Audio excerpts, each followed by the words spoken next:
Assalamualaikum warahmatullahi wabarakatuh. Eh, Pertama, Waalaikumsalam marilah kita warahmatullahi wabarakatuh. panjatkan puji serta syukur kita kepada Allah Subhanahu wa taala yang mana berkat rahmat dan nikmat dari beliaulah sehingga kita dapat bergabung di Zoom meeting kali ini guna melengkapi tugas akhir bimbingan dan konseling.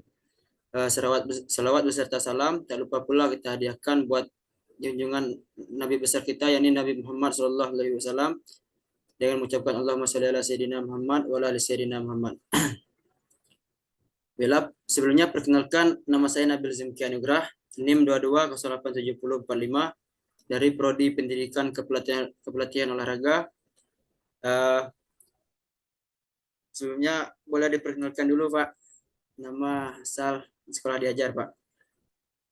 Oke, terima kasih. Assalamualaikum warahmatullahi wabarakatuh. Waalaikumsalam warahmatullahi wabarakatuh. Perkenalkan, nama saya Panji Bahari. Saya saat ini mengajar di Madrasah Sanawiyah Negeri 5 Kerinci dan saya mengajar bimbingan konseling atau guru BK di sana.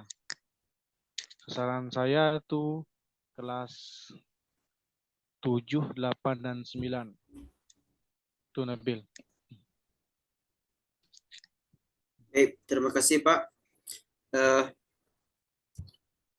Langsung masuk ke sisi wawancara, yaitu ada pertanyaan pertama, apa arti BK menurut Bapak? Silakan. Terima kasih. Kalau BK menurut pemahaman saya yaitu bimbingan konseling itu bertujuan untuk membantu siswa atau klien di sekolah untuk dapat bisa membantu dalam masalahnya, memendirikan siswa untuk menyelesaikan masalahnya sendiri. Itu yang saya ambil artian dari sebanyak pengertian tentang bimbingan konseling. Intinya kita membantu siswa keluar dari masalah dan membantu memandirikan siswa bisa mencari solusi dari masalahnya tersebut. Itu, Nabil. Ya, Pak. Terima kasih. Untuk pertanyaan selanjutnya, apa strategi atau pendekatan yang Bapak terapkan dalam memberikan bimbingan konseling kepada siswa Bapak? Oke. Pendekatan yang saya lakukan di sekolah tentunya tidak berbeda jauh dengan teori-teori yang saya pernah belajar di kampus dulu. Ya. Teori yang saya lakukan yaitu tentang bagaimana saya bisa mendekatkan diri secara pribadi kepada siswa tersebut ataupun secara kelompok. Dengan banyak cara itu saya bisa merasakan ketika sudah saya dekat dengan siswa itu, saya bisa mengambil strategi-strategi yang saya akan lakukan untuk membantu siswa. Itu secara singkat saya jelaskan. Terima kasih Pak. Untuk pertanyaan selanjutnya, bagaimana cara Bapak menentukan tujuan dalam bidang bimbingan konseling untuk mendukung perkembangan siswa? Oke. Kalau di sini kita berbicara tujuan, tentunya kalau di sekolah tujuannya untuk melatih disiplin. Pertama, melatih disiplin siswa. Yang kedua, menemukan potensi siswa melalui minat dan bakat siswa. Dan juga realitanya di lapangan atau di sekolah, khususnya di MTSN 5 Kerinci, itu bagaimana siswa itu bisa tepat waktu hadir di sekolah, bisa disiplin, bisa belajar dengan rajin, bisa meningkatkan minat dan bakat siswa. Utamanya minat siswa untuk belajar dan untuk membaca itu salah satu tujuan saya program saya di sekolah tersebut. Itu saja, Nabi. Nah, baik, terima kasih Pak. Untuk pertanyaan selanjutnya, bagaimana guru BK memahami dan menjelaskan eksistensinya di sekolah, Pak? Oke. Tentunya sebagai guru BK, tidak semua siswa itu bisa langsung percaya atau bisa dekat dengan guru BK dengan saya sebagai guru BK. Tentunya saya memiliki strategi untuk bisa memperlihatkan eksistensi atau kebutuhan guru BK di sekolah. Seperti saya akan selalu menyampaikan kepada siswa kalau BK ini tentunya kita memiliki asas atau prinsip di dalam bimbingan konseling itu seperti kepercayaan, kepercayaan dan intinya saya tidak akan penjelasan ke siswa tidak akan membocorkan masalah apapun kepada orang lain seperti anggap masalah pribadi, masalah dengan keluarga. Saya tidak akan memberikan bocoran kepada siapapun. Dengan itu azas kerahasiaan saya. Dan terbuka satu sama lain saya dan siswa itu untuk meningkatkan komunikasi dan menjalankan komunikasi secara efektif supaya proses bantu seorang guru BK kepada siswanya itu bisa berjalan efektif atau proses konseling.